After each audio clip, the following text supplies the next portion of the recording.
Salut et bienvenue dans la peau d'un producteur. Aujourd'hui il fait très chaud, hein. Vraiment le soleil là ça tape, hein.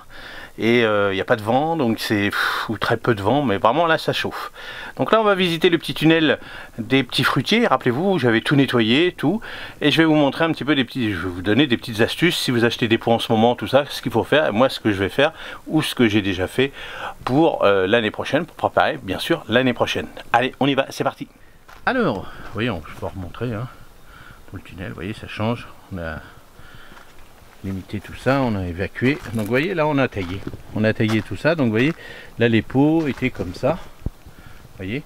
Donc là, si vous avez un pot comme ça, si vous achetez un petit pot comme ça, n'hésitez pas à le tailler comme là, comme ceci. Vous voyez. On regarde bien, vous voyez, ça permet d'avoir plein de branches qui vont refaire des petits boutons, tout ça, ça va être génial. Vous aurez un beau pied. Ça, je vous l'ai jamais montré, mais ça c'était un vieux pied. Alors ça, allez, bah, vous voyez, je vais pas vous le dire. Et puis, tous ceux qui vont, voilà, vous réfléchissez, vous voyez, c'est ça, hein, ces petites choses-là. Voilà. Allez, un petit indice. On mangeait ça quand on était gamin. Et on avait ça dans des gros bocaux. Et allez, c'est tout. On mange les racines. Voilà ce que je peux vous dire. Alors on trouvait ça dans les marchands de bonbons ou dans les quincailleries, des trucs comme ça. Et voilà, on mâchait ça. Allez, encore un petit indice et puis c'est tout. Allez, dites-le moi dans les commentaires et puis comme ça je vous dirai si vous avez bon ou pas. Alors là on continue, donc vous voyez je taille à chaque fois. Donc ça c'était les gros. Vous voyez après quand on taille, on a plusieurs branches. Vous voyez vraiment beaucoup de branches. Là c'était les petits qu'on avait fait. Après ça c'est l'année dernière, donc vous voyez les branches sont beaucoup plus grosses, ça permet de bien ramifier tout, et comme ça c'est le client, il a déjà les fruits rapidement. Donc là on a taillé, vous voyez tout ça c'est mes pieds, alors c'est pas mes pieds, c'est mes porte-greffes.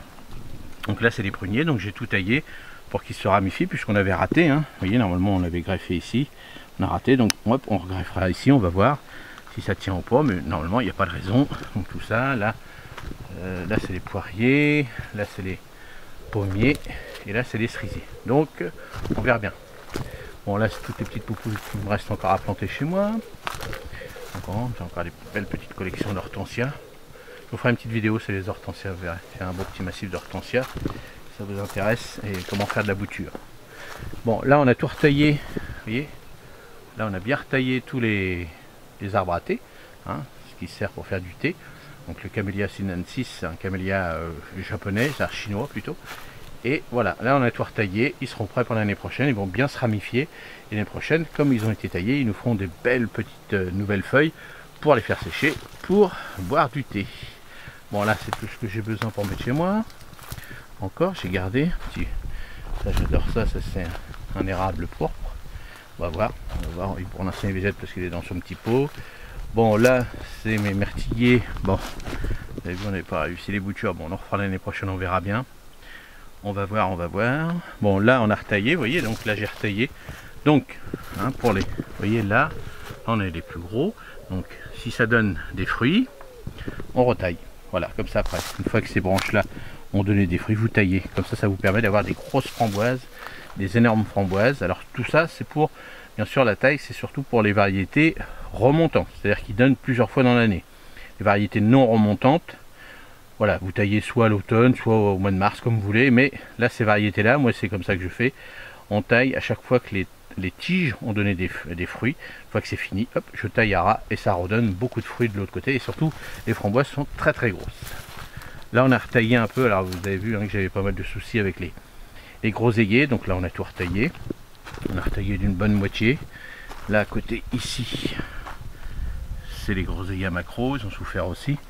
Vous voyez, là, ils ont été bouffés aussi. Hein. Tout ce qui est groseillier, bah, cette année, ça a été bouffé. Voilà, on a les gardé un petit peu. Hein. Ça, c'est de la cassaille. Et je l'ai gardé exprès plus haute pour voir vraiment, parce que je suis pas sûr que ce soit de la cassaille.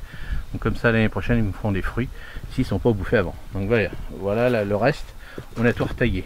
Vous voyez, on a retaillé comme les cassissiers, comme les framboisiers.